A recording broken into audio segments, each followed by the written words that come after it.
Welcome to Butte College and welcome to my class. My name is Dillon Carroll. This is History 10, American history from Reconstruction to the present. And I teach history here at Butte College.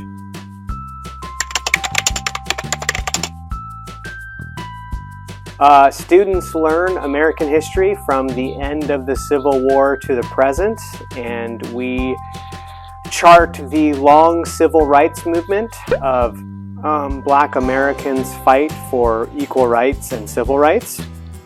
We chart the changing status of women as women were in a subordinate position to men at the end of the Civil War, and fight for equality and rights and feminism in the 20th century. We chart the growth of the federal government, where the federal government was very small at the end of the Civil War. We chart its change and its growth. And we look at the changing place of the United States on the world stage, from the era of isolation to the United States being a global world power. And all these things we look at in American history, History 10.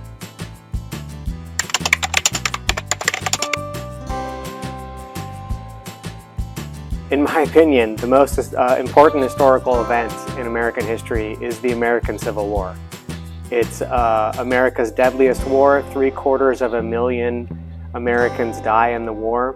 That's more than all Americans who died from the Revolutionary War to the Vietnam War combined.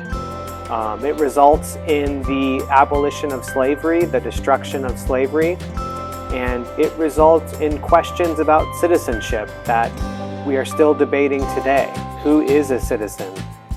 What does being a citizen mean? What is the relationship of citizenship to the state? And it results in questions of the power of the relationship of states to the federal government.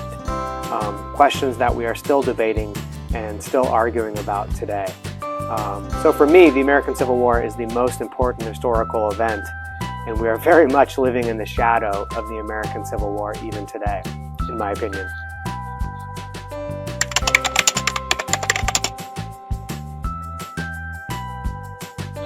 Students should learn history because it informs them about the past and explains, why the things are the way they are. And understanding the world around us is key to being an informed person and citizen. But more than that, history teaches hard skills. It teaches analytical thinking, and thinking analytically and analyzing is a muscle that needs practice, and history teaches that. And whatever job students go into, analytical thinking can serve them well. And students who go into careers who can think analytically can think outside the box, and they can solve their boss's problems and their boss's problems. And so thinking analytically is very important. History also teaches critical thinking, to question the status quo, to think about bias, to think about audience. And critical thinking also is key to virtually any career students will go into.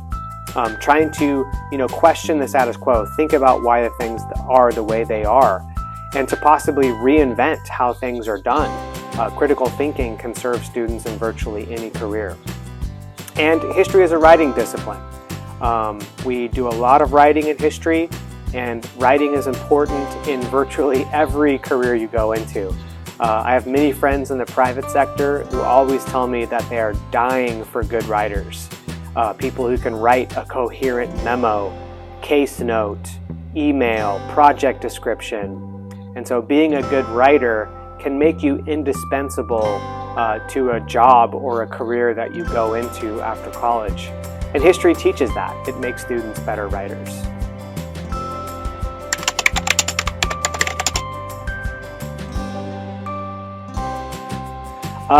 Students who major in history can get virtually any job.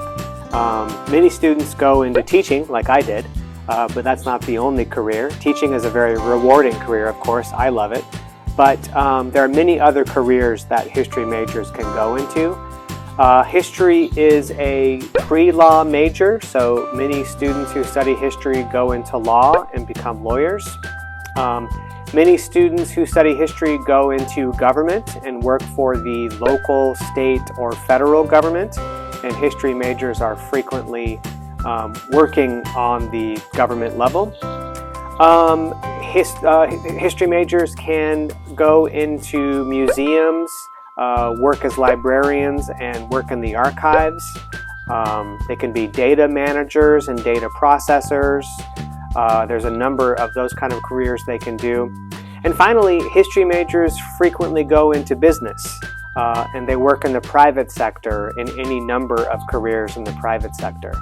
And history teaches analytical thinking, critical thinking, good writing, all sorts of skills, hard skills that are indispensable in the private sector. And so any career that's really out there, you can find a history major that's doing it. So it's a pretty broad spectrum of careers that history majors can engage in.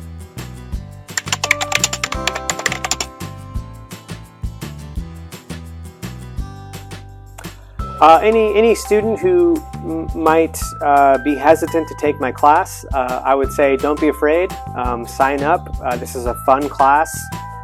It's a mix of lecture and discussion, and we don't have a textbook. We do what I hope are interesting article readings, and then we discuss them in class. And so there's a lot of interaction. You'll learn from other students. I just got finished talking with a student who said they appreciate hearing all the different perspectives from other students in class, and they appreciate the interaction and discussion that takes place. So it's a very participatory class and a very engaging class, and most students learn a lot and have a lot of fun. And so I would urge students to not be afraid to sign up and come take History 10 with me. Hi, my name is Ashley Bronner, and I am an animal science major. Something that I learned in this class is the Jim Crow era and how women coming over from the Eastern Europe has affected their lives here in the United States. I would recommend this class because it's a great way to learn about how the United States has changed and developed over time, as well as many other things. Hi, my name is Daniel Keene. I'm a fire science major. I'm currently taking U.S. history. I've learned a lot about the Jim Crow era and how destructive it was to African American life. I really recommend this class for people so in the future they can look back and not make the same mistakes we've already made.